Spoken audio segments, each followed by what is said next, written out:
الله أكبر الله أكبر الله أكبر الحمد لله رب العالمين الرحمن الرحيم مالك يوم الدين إياك نعبد وإياك نستعين اهدنا الصراط المستقيم صراط الذين أنعمت عليهم غير المغضوب عليهم ولا الضالين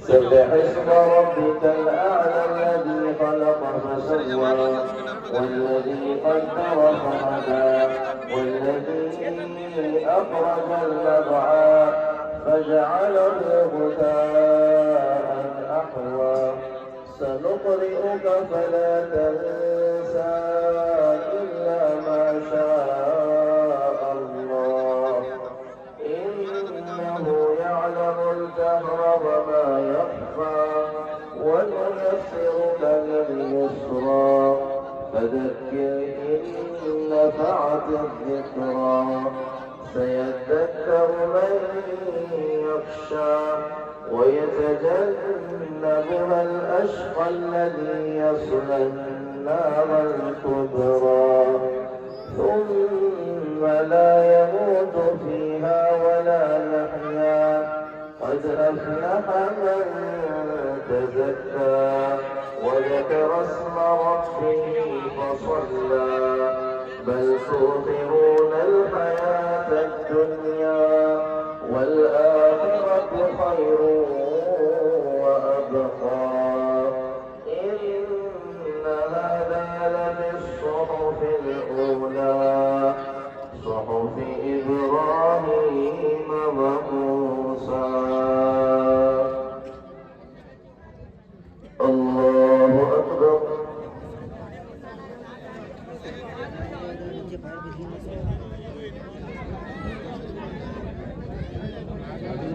سمع الله لمن حمده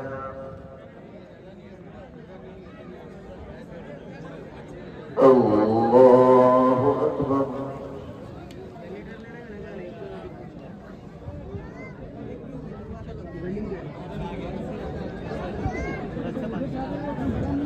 الله أكبر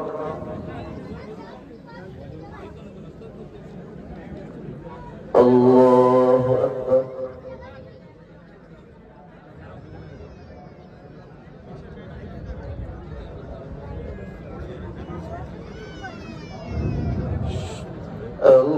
الله أكبر الحمد لله رب العالمين الرحمن الرحيم مالك يوم الدين إياك نعبد وإياك نستعين اهدنا الصراط المستقيم صراط الذين أنعمت عليهم غير المغضوب عليهم ولا الضالين أفلا ينظرون إلى الإبل كيف خلقت وإلى السماء كيف رفعت وإلى الجبال كيف نصبت وإلى الأرض كيف سطحت فذكر إنما أنت مذكر لست عليهم بمسيطر إلا من تولى وكفر فيعذبه الله العذاب الأكبر إن إلينا إيابهم ثم إن علينا حسابهم الله أكبر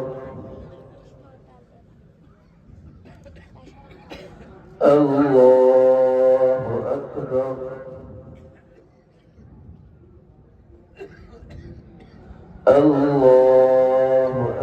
أكبر الله أكبر.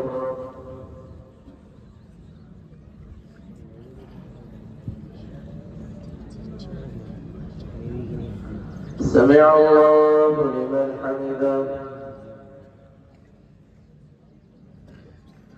الله أكبر.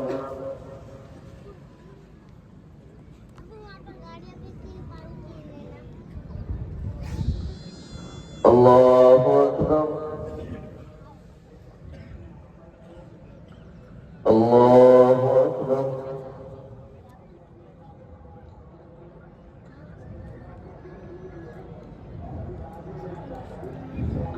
الله أكبر.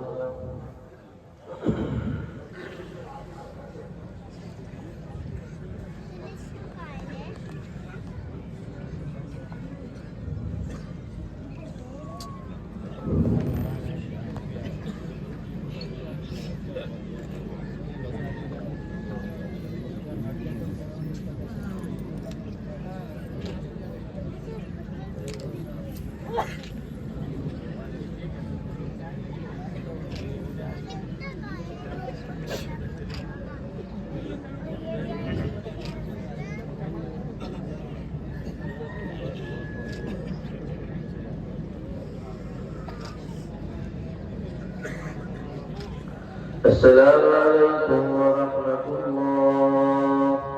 السلام عليكم ورحمة الله. سيدنا محمد وعلى آل سيدنا محمد وبارك وسلم.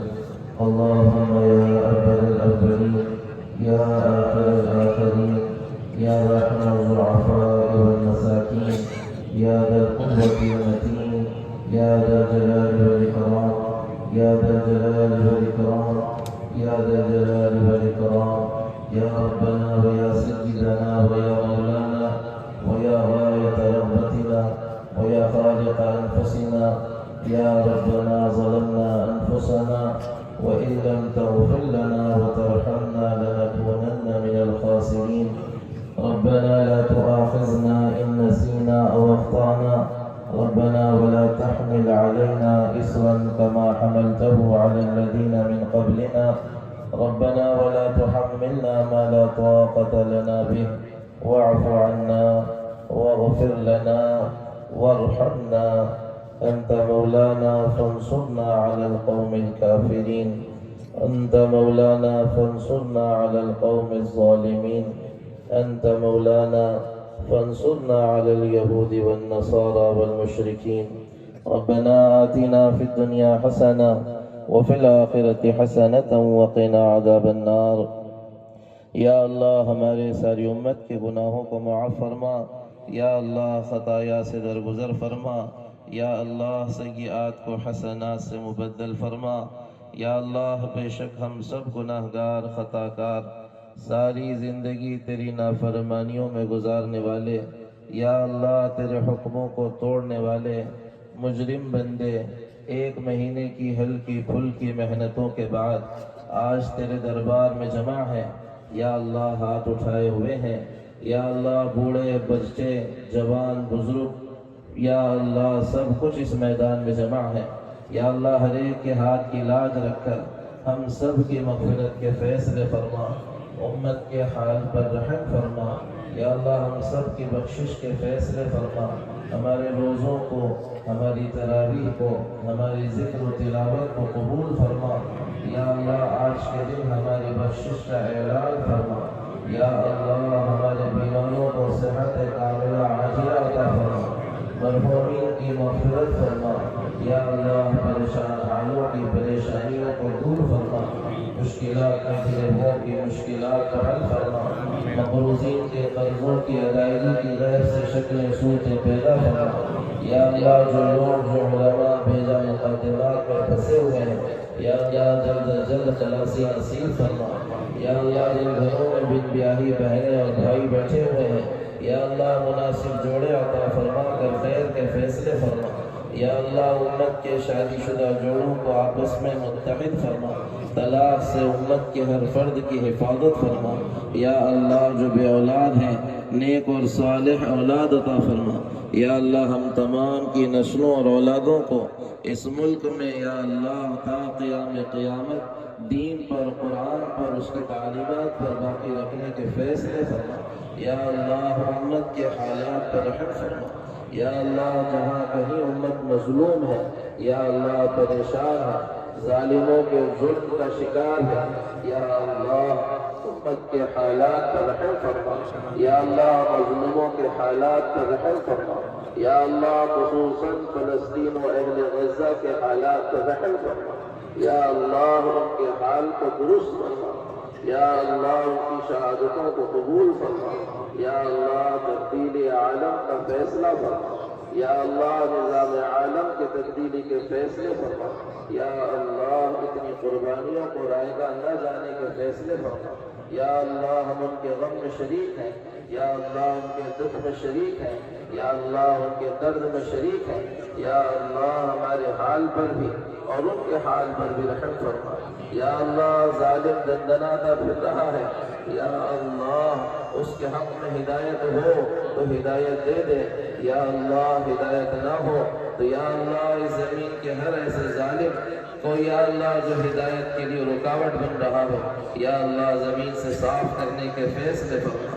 یا اللہ اس ملک میں امن و امان کے فیصلے فرما۔ یا اللہ آپس کے بھائی چارگی کو قائم فرما، آپس کی محبتوں کو باقی رکھنے کے فیصلے فرما۔ جو کوئی اس محبت کو، اس مودت کو توڑنے کی کوششیں کر رہا ہے، یا اللہ تو ان کے لیے کافی ہو جائے۔ اس ملک میں مسلمانوں کی جان، مال، املاک، جائیداد، اوقاف، یا اللہ عزت، آبرو، گھر، کاروبار، تعلیمی اداروں کی پوری حفاظت فرما۔ اپنے حفظ و امان میں رکھنے کے فیصلے فرما۔ یا اللہ اپنے حفظ و امان میں رکھنے کے فیصلے فرما۔ یا اللہ تیری ذات عالی کا یقین عطا فرما، تیری محبت عطا فرما، قرآن سے تعلق نصیب فرما۔ یا اللہ قرآن کی تلاوت